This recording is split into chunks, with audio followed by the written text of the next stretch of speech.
So when we're talking about the league and the league issues, Rachel, I think the CBA still hasn't been signed. They pushed back a few weeks again and again. You've covered lockouts before. You've been on the front lines on a lot of these labor issues. Where are we now in your estimation, the panic meter, and what do you think it's going to take to get across that finish line? Like 0 to 10 panic, 10 being like lockout for sure, or some sort of work stoppage. Where do you see this, coming down to in the last couple months here? Can I get a negative integer? I get no concern. I get zero. I get -0 to -0 concern. This deal is not going to get done. Everybody knows their bread is being buttered to the extreme with heavy cream. And I mean, this league is operating with the amount of money coming in and the amount of money going out to these players and team owners. And I mean, that nobody is going to sit there and start, bickering over little percentages of it in a way that is going to shut down the product. I have zero worries about a lockout. Do I think it's going to continue to get pushed? Possibly. We hear both sides this weekend say we really want to we really mean it. We want to get a deal done by, I think it's the end of March is now the current deadline. And, we always say that deadlines are what spurs actual change in negotiations. And when the deadline can keep moving, it doesn't really spur those conversations in the same way. There eventually will be a final deadline. Maybe this will be enough and it'll be it. And we'll hear by mid to end of March, like, hey, they've got a deal. But if it gets pushed again, that wouldn't shock me. I would be shocked on the floor, under the floor, underground that they would ever actually do a lockout with this current scenario, because I've seen so many lockout situations and this is not one of them. No. The optimism abound. It's not just with it's 14 not just with teams. GMs. Do you really think there's going to be a lockout?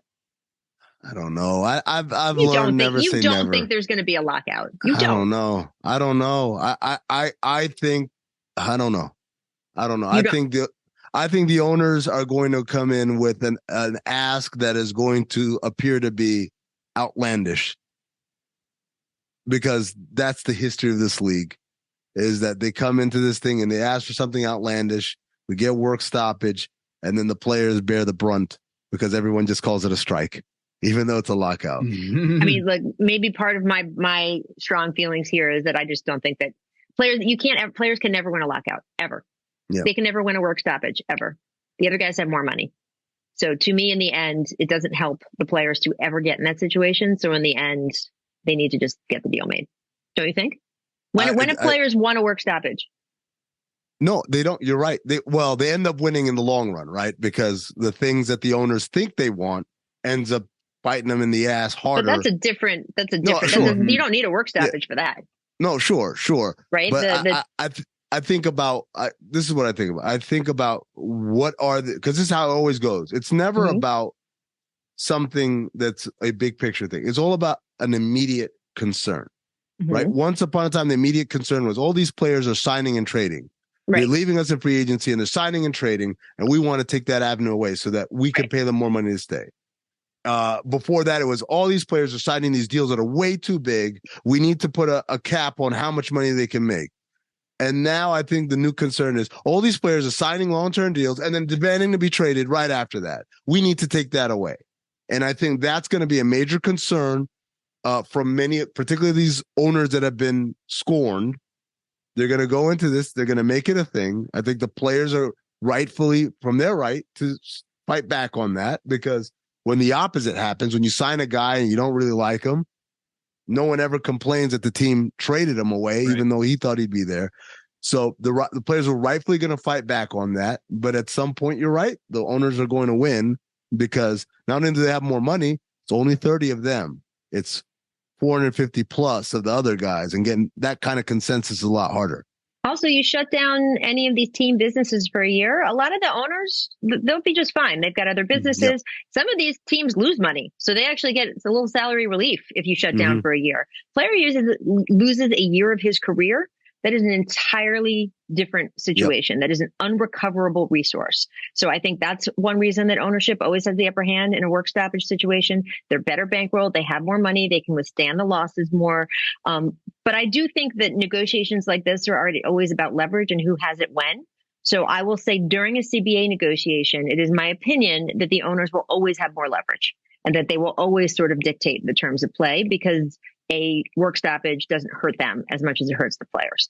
Once that deal is signed, to me, the leverage flips, because then you have the court of the public opinion, and that is where players maximize and use their juice to be able to move teams if they want to be able to move teams or make enough trouble. We've seen James Harden twice want to leave teams that he is signed to, and he has made enough trouble that the team has wanted to get rid of him. Kyrie eventually was able to do that as well. So, I think that the leverage is on the player side once the deal is signed, but I do think in this case, we will get the ownership kind of having the heaviest foot, and eventually we will get a deal signed without any kind of lockout.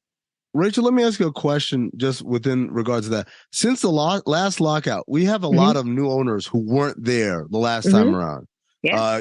Steve Ballmer wasn't around in 2012, and obviously the group in Minnesota's new, and Utah and Phoenix. And how do you think these new kind of guys coming to the table, new people coming to the table, will impact the league approach to this? Well, it's two different things, and I'm curious what you guys see, how you guys see this. I think on the one hand, you have these titans of industry in a way running these teams that you didn't have. The old school NBA had a lot of real estate developers as team governors, or families where it's been kind of passed down. A cable company, right, have been passing down the team or something like that. These newer owners really are sort of titans of business. They're multi-billionaires in tech and other fields like, investments and other things like that. So they think they are more used to just having what they say go than kind of some previous owners. There's a little bit more of like, well, I said it should be this way, so it should be this way, because that's what happens in their companies.